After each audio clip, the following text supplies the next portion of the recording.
તો આ તરફ પંચમહાલમાં મનરેગા કૌભાંડને લઈને વિરોધનો સૂર ઉઠ્યો છે। ડુઆ ગામના લોકોએ કોંગ્રેસ નેતા સામે હવે વિરોધ નોંધાવ્યો છે। કોંગ્રેસ નેતા ઉદયસિંહ બારિયા સામે વિરોધ પ્રદર્શન કર્યું। અમિત ચાવડાએ ખોટી વિગતો આપી હોવાનો દાવો કર્યો છે। સ્થાનિકોએ કોંગ્રેસ નેતાઓને ખુલ્લી ચેલેન્જ આપી છે। અમિત ચાવડાએ જાંબુઘોડામાં ભ્રષ્ટાચારનો આક્ષેપ કર્યો હતો। 100 કરોડનો ભ્રષ્ટાચાર થયો હોવાનો આક્ષેપ લગાવ્યો હતો। પંચમહાલ જિલ્લાના જાંબુઘોડા તાલુકામાં જે કૌભાંડ અમિત ચાવડાએ પ્રકાશિત કર્યું છે, જેમાં હજારો કરોડો રૂપિયાનું કૌભાંડ કર્યું હોવાના આક્ષેપ સાથે એમની સાથે જે છે કાયદા મંત્રી એમને પણ સહયોગ આપ્યો છે કે આ તાલુકામાં કૌભાંડ થયું છે ને એમને ઓન પેપર બતાવ્યું હતું, પરંતુ આપણે જે પેપર બાદ સ્થળ પર રિયાલિટી ચેક કરવા આવ્યા ત્યારે અમે જે કાયદા મંત્રી છે એમના ગામમાં જ છે આજે, અને સરપંચ સહિતના મોટા આગેવાનો સહિત આજે એકત્ર થયા છે, જેને લઈને જે આગેવાનો છે એ રજૂઆત કરી રહ્યા છે। એ રજૂઆત શું છે એમની સાથે સાંભળીએ। આ છે એક મહિલા બેન છે, એ જાતે સરપંચ છે। એ સરપંચ કયા પ્રકારનો વહીવટ કરે છે અને કયા પ્રકારનો વહીવટ કરે છે અને શું કેવું છે એમનું? તમારા જે વ્યક્તિ છે એમને રજૂઆત કરી હતી કે મનરેગાની કામની અંદર ભ્રષ્ટાચાર થયો, શું કેવું છે તમારું? કામો તો બધા થયેલા જ છે, પણ આ તદ્દન વિરોધ ખોટું કરે છે। તદ્દન વિરોધ ખોટો કરે છે। આ જે કાયદા મંત્રીએ અહીંયાથી કેવડાયું છે અને અમિત ચાવડાએ જાહેરાત કરી કે અહીંયા ડુમા ગામની અંદર ને તાલુકાની અંદર મનરેગાની અંદર ભ્રષ્ટાચાર થયો, તમારું શું કેવું છે? જે અમિત ચાવડા ખોટો આક્ષેપ કર્યો છે એ તદ્દન ખોટો અને ગેરકાયદેસર છે। અમારા ગામમાં મનરેગાના કામો થઈ રહ્યા છે અને પૂર્ણ કરેલા છે। અમિત ચાવડાની ટીમ આવીને જોઈ શકે છે। તમારા ગામમાં આવીને જે ટીમ ચકાસણી કરે એમાં તમે બધા સાથે તૈયાર છો? હા, તૈયાર છે। સ્થળ પર લઈને બતાવી દઈશું એ લોકોને। અમને જે બન્યું છે ને કામ સ્થળ પર લઈને બતાવી દઈશું। કાલે આવે કાલે બતાવી દઈએ, રાતે બતાવી દઈશું। અમને આવી જવા કહો। અમિત ચાવડાની ટીમ સાથે આવીને બતાવશે।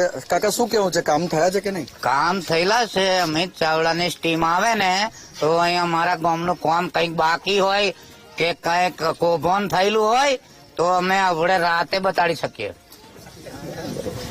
બરાબર છે, કામ પૂર્ણ છે અને એને એવું લાગતું હોય તો દેખાડી દઈએ। કામ થયેલું હોય તો દેખાડી દઈએ। આપણે આ જે તમારું ડુમા ગામ છે, કેટલી વસ્તી છે અને કયા કયા મનરેગાના કામો થયા છે? અમારા ડુમા ગામની અંદર મનરેગામાં કામોની અંદર કેટલ શેડના લાભો, પછી કુવાના લાભો, પછી સીસી કર્યા છે, પેવર બ્લોક કર્યા છે, એ તમામ કામો અહીંયા મનરેગામાં કરેલા છે। આક્ષેપ થયા બાદ શું કેવું છે તમારું?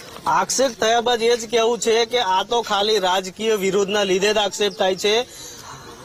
ઉદયસિંહ બારિયા અને મયંકભાઈ દેસાઈ હાથે બનતું નથી, અને કેટલા સમયથી બસ આ મયંકભાઈ દેસાઈના વિરોધને લઈને જ આ વ્યક્તિ આ કામ કરી રહ્યા છે। બાકી ગામમાં દરેક વિકાસના કામો જોઈએ તો દરેક વિકાસના કામો થયા છે, અને જ્યાંથી ગિરિરાજ એજન્સી દ્વારા જ આ બધું મટીરિયલ લાવીને અમે બધા કામો કરેલા છે। પ્રેવ બ્લોક હોય કે પછી સીસી હોય કે તમામ કામો, અને તમામ કેટલ શેડના લાભાર્થીઓને પણ મટીરિયલ પૂરું પાડવામાં આવેલ છે, અને તમામ કેટલ શેડના લાભાર્થીઓને મજૂરી પણ નાખવામાં આવેલ છે। અત્યારે ચેલેન્જ કરી રહ્યા છે કે ગામોમાં મટીરિયલ સપ્લાય નથી થયું, શું કેવું છે તમારું? ના, એ તદ્દન ખોટી વાત છે સાહેબ। મટીરિયલ સપ્લાય ના થયું તો આ કામો નહીં થયા હોય ને। મટીરિયલ સપ્લાય થયું તો આ કામો થયા છે, નહીં તો એ કામો કઈ દીધા?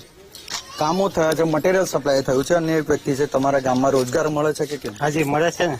મનરેગાની અંદર કેટલા જોબ કાર્ડો છે અને રોજગાર એની અંદર જમા થાય છે કે કેમ? હા, જોબ કાર્ડ ની અંદર પૈસા જમા થાય છે અમારે। કયા કામોની અંદર થાય? એમાં ગટર લાઈન છે, પત્તા પેવર બ્લોક છે, આરસીસી છે, એમાં આવાસના છે, આ પૈસા જમા થાય છે એમાં। મનરેગાની કામની અંદર જોબ કાર્ડની અંદર બી કામોના પૈસા જમા થાય છે ને વ્યક્તિઓને મળે છે, શું કેવું છે? તમારા કામો થાય છે અને પૈસા જમા થાય છે કે કેમ? પૈસા જમા થાય છે, બધાના જે મજૂરી જતા હોય એમના ખાતામાં જમા થાય જ છે, 100% થાય છે।